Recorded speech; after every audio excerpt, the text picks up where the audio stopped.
نحمده ونصلي على رسوله الكريم أما بعد فأعوذ بالله من الشيطان الرجيم بسم الله الرحمن الرحيم رب اشرح لي صدري ويسر لي أمري واحلل عقدة من لساني. لیکن عموماً ہم دعا مانگنے میں کچھ ایسی غلطیاں کرتے ہیں کہ جن کی وجہ سے دعا قبول نہیں ہوتی. اس میں سب سے بڑی غلطی یہ ہوتی ہے کہ بسا اوقات ہم دعا تو مانگتے ہیں لیکن غفلت کے ساتھ توجہ نہیں کرتے. ہمیں یہ نہیں پتا ہوتا ہم مانگ کیا رہے ہیں. بعض اوقات کیا کرتے ہیں، کسی مشکل کے لیے وظیفہ تو پڑھتے رہتے ہیں، کوئی مخصوص آیت 1000 دفعہ پڑھ لی، 2000 دفعہ پڑھ لی، لیکن دعا نہیں مانگتے. ہم سمجھتے ہیں کہ صرف یہ آیت پڑھنے سے ہی کام ہو جائے گا. اس طرح ہم اپنے اوپر ایک ناروا بوجھ بھی ڈالتے ہیں اور دعا سے بھی محروم رہتے ہیں.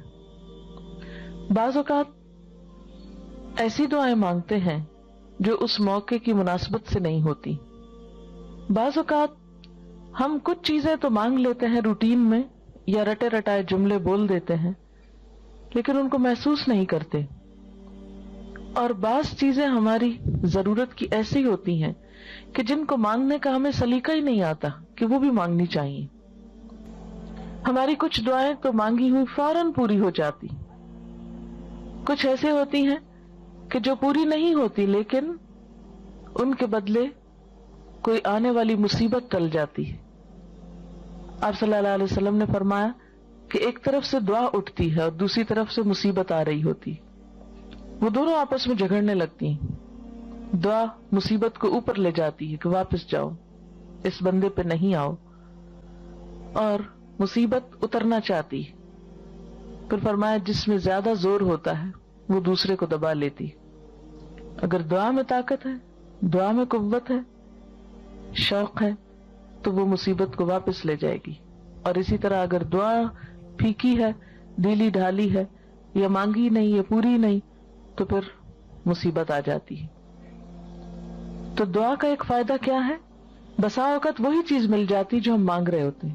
بعض اوقات وہ تو نہیں ملتی، وہ جا رہی ہوتی ہے لیکن راستے میں وہ ایک آنے والی مصیبت کو واپس لے جاتی. مثلاً انسان پہ کوئی بیماری آنے والی ہوتی اور انسان کو نہیں خبر کہ اس کے ساتھ یہ ہونے والا ہے.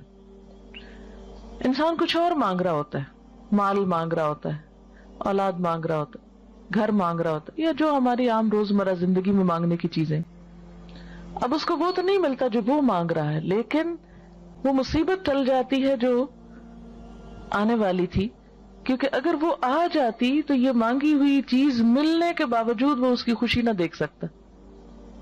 مثلاً اگر ایک انسان کی موت آ رہی اور وہ زندگی نہیں مانگ رہا، وہ گھر مانگ رہا ہے، اگر اس کی دعا اسی طرح قبول کر لی جائے، اس کو ایک اچھا گھر مل جائے، لیکن گھر ملتے ہی اس کی زندگی باقی نہ رہے، تو اس کو اس گھر کے ملنے کا کیا فائدہ ہوا؟ کوئی فائدہ نہیں، کیونکہ وہ تو زندہ ہی نہ رہا.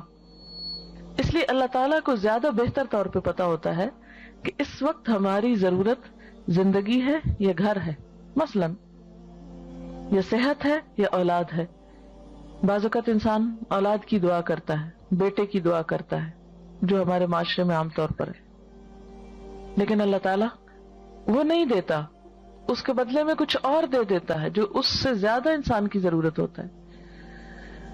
تیسرا طریقہ یہ ہوتا ہے کہ جو کچھ انسان مانگتا ہے وہ نہ تو وہ ملتا ہے، نہ مصیبت ٹلتی ہے، بلکہ آخرت کے لیے جمع ہو جاتا ہے، انسان کی نیکیوں میں بدلتی جاتی ہے دعا. کوئی مانگی ہوئی دعا ضائع نہیں جاتی. یہ یاد رکھیں کہ دعا ایک ایسی نیکی ہے جو ضائع نہیں ہوتی، وہ اپنا اثر ضرور رکھتی ہے. کچھ کام تو ایسے نا جو ہم کرتے بھی رہے تو ضائع ہوتے جاتے ہیں، کوئی نتیجہ ہی نہیں نکلتا.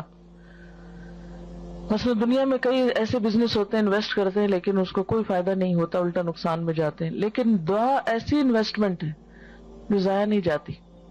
آپ مانگتے چلے جائیں، اگر دنیا میں کچھ نہیں بھی ملا تو آخرت میں اس کے بدلے میں اتنا کچھ جمع ہو جائے گا کہ وہاں جا کر انسان تمنا کرے گا، اے کاش میری کوئی دعا دنیا میں نہ سنی جاتی اور مجھے آج ہی سب کچھ مل جاتا. پیغمبر ساری ساری زندگی ایک دعا مانگ کر مایوس نہیں ہوئے. حضرت زکریا علیہ السلام ایک جگہ پر کہتے ہیں وَلَمْ أَكُمْ بِدُعَائِكَ رَبِّ شَقِيًّا، کہ اے میرے رب تجھ سے دعا مانگ کر تمہیں کبھی نامراد ہوا ہی نہیں. یہ تو ایسا کام ہے جس کے بعد نامرادی ہے ہی نہیں، نقصان ہے ہی نہیں، خسارہ ہے ہی نہیں. اس لیے انسان کو مانگتے رہنا چاہیے. وآخر دعوانا الحمدللہ.